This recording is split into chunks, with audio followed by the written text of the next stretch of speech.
Est-ce que vous connaissez cet objet?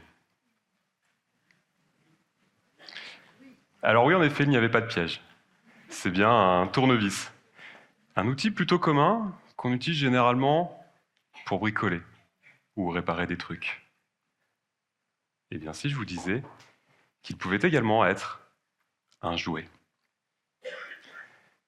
Quand j'étais petit, j'avais plein de rêves.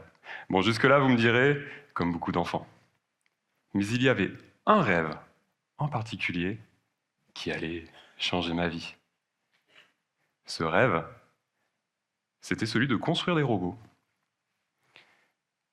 Bon, mais quand on a 10 ans, ce rêve, il n'est pas forcément hyper accessible.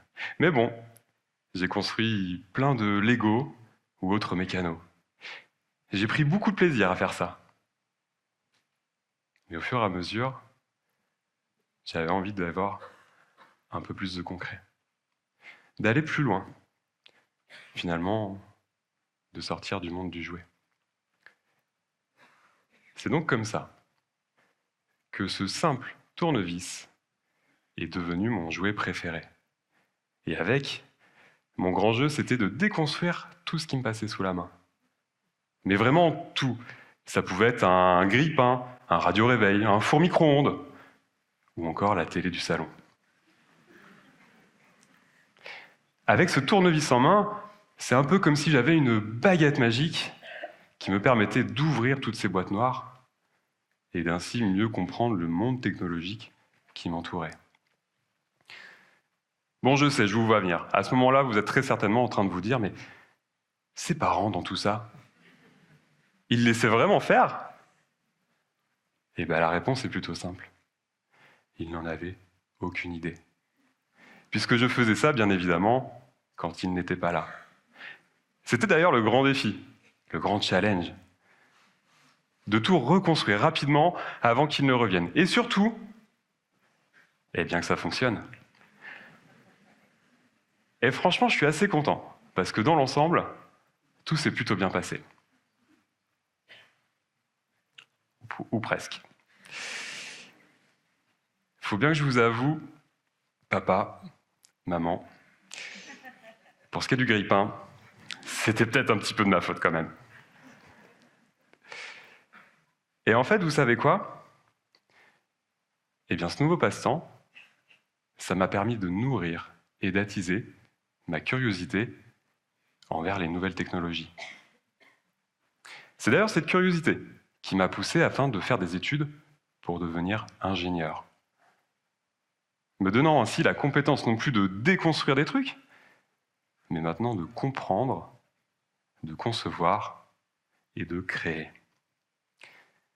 J'ai eu l'occasion de bosser sur des projets si fous et innovants que même l'enfant à l'imagination débordante que j'étais serait encore bien loin de la réalité. Mais malheureusement, ça m'a amené à me rendre compte d'une chose. Lorsque je parlais de tous ces projets à mes proches, j'avais souvent le droit à une réaction entre émerveillement et incompréhension. Et c'est comme ça que je me suis rendu compte que les nouvelles technologies, celles qui, moi, me faisaient rêver depuis mon enfance, eh bien, en fait, beaucoup de personnes s'en fichaient pas mal, voire en avaient peur. Pourtant, quand j'étais étudiant, je donnais souvent des petits cours de programmation à des enfants. Et non seulement ils n'en avaient absolument pas peur, mais surtout on pouvait presque voir des étoiles dans leurs yeux lorsqu'ils voyaient leur code fonctionner pour la première fois. J'en suis donc venu à me demander, mais qu'est-ce qui fait que la technologie a ce pouvoir d'émerveiller un enfant, mais de rendre un adulte impassible, voire méfiant? Et en fait, c'est vrai qu'il y a un moment dans notre vie, c'est le temps de la découverte. On s'émerveille de tout, on cherche à comprendre comment ça fonctionne. On est très curieux. Et puis au fur et à mesure, on finit par considérer les choses autour de nous comme acquises finalement, presque au point de s'en lasser, de perdre cette part de magie. C'est quand même plutôt dommage. Dans un monde où les nouvelles technologies sont omniprésentes, au point presque même de transformer. Regardez, il suffit d'aller voir sur la rue où les voitures deviennent électriques, voire autonomes. Et puis surtout, ça va très vite. Pour vous donner une idée, cette année, on vient de fêter les 80 ans du premier ordinateur. Bon, 80 ans, soyons honnêtes, c'est pas si vieux que ça. L'ordinateur, il ressemblait à ça.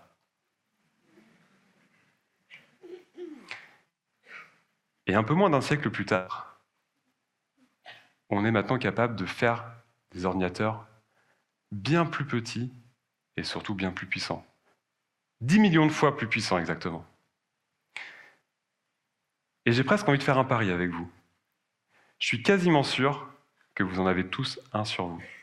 On fait le pari? Ok. Regardez au fond de votre poche.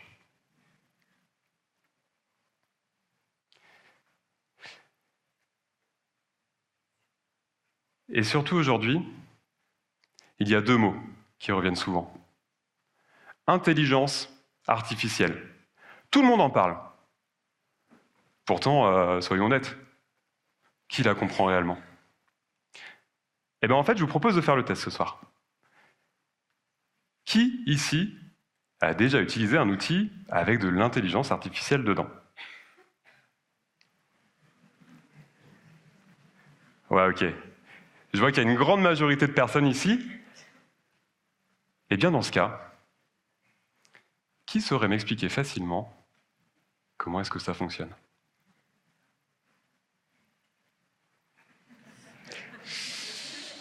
Ouais.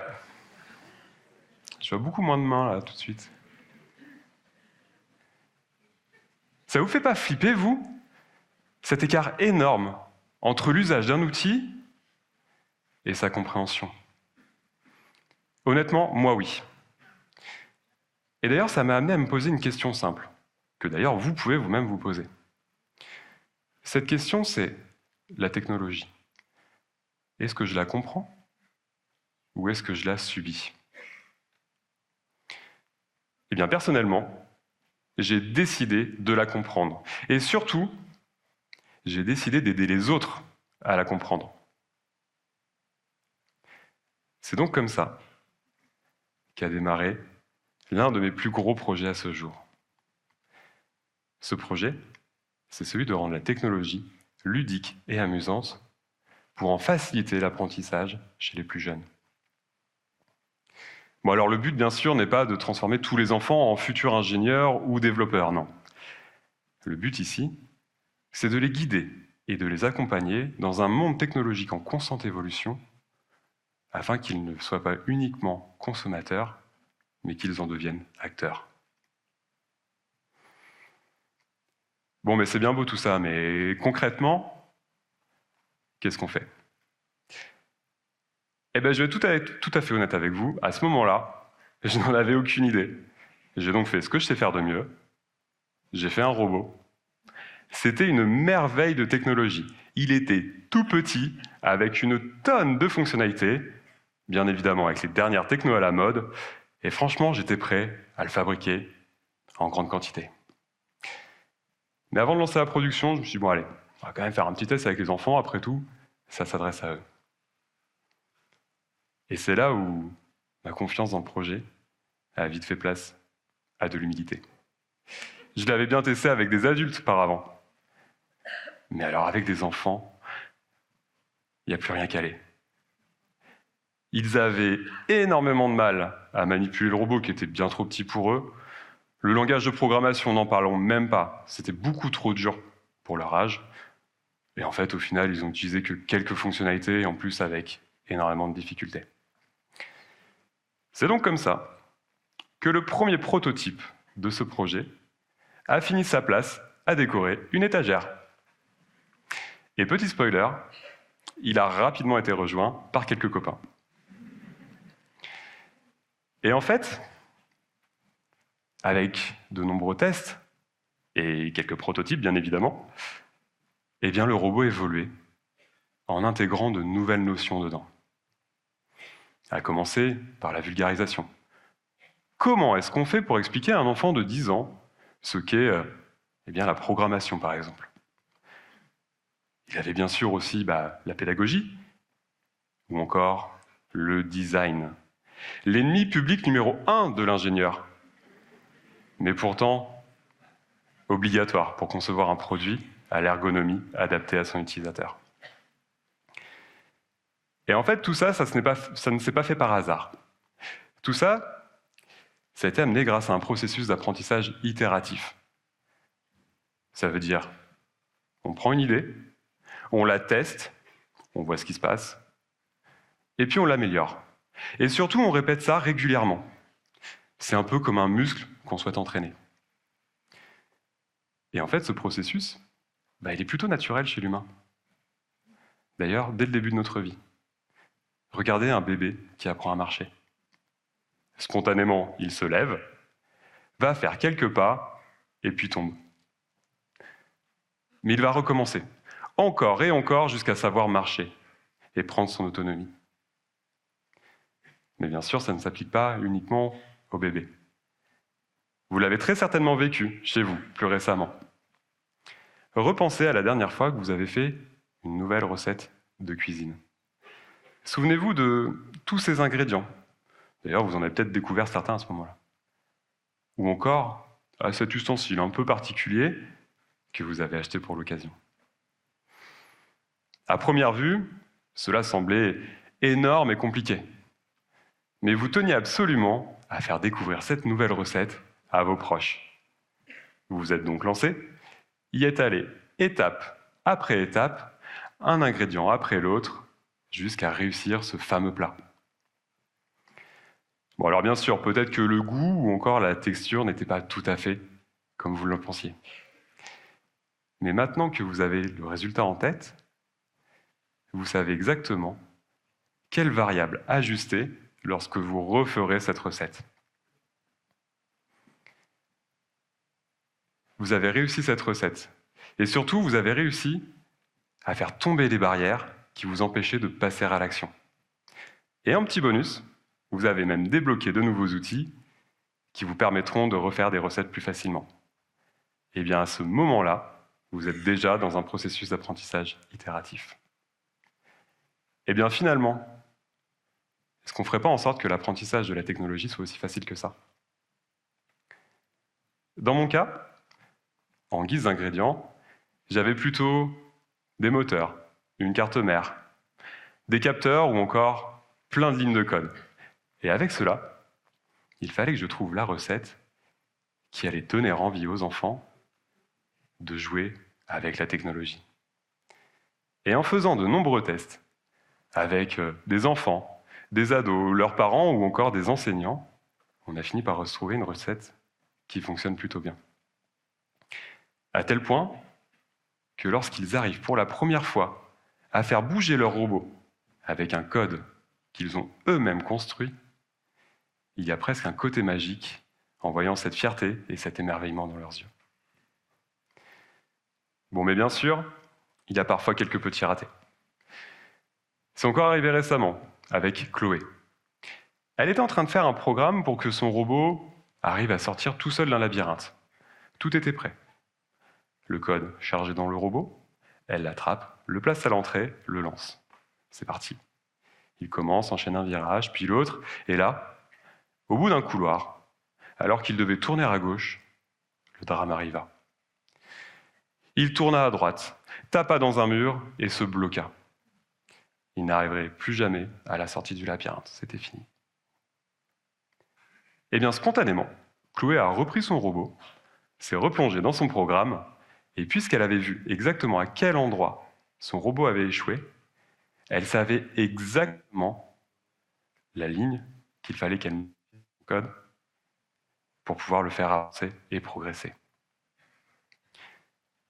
Elle relança son robot, qui enchaîna les virages, évita tous les murs, jusqu'à trouver la sortie tout seul. Chloé avait réussi. Et vous savez ce qui est le plus fou dans tout ça? C'est que Chloé n'avait encore jamais programmé de robot il y a encore 2 heures auparavant.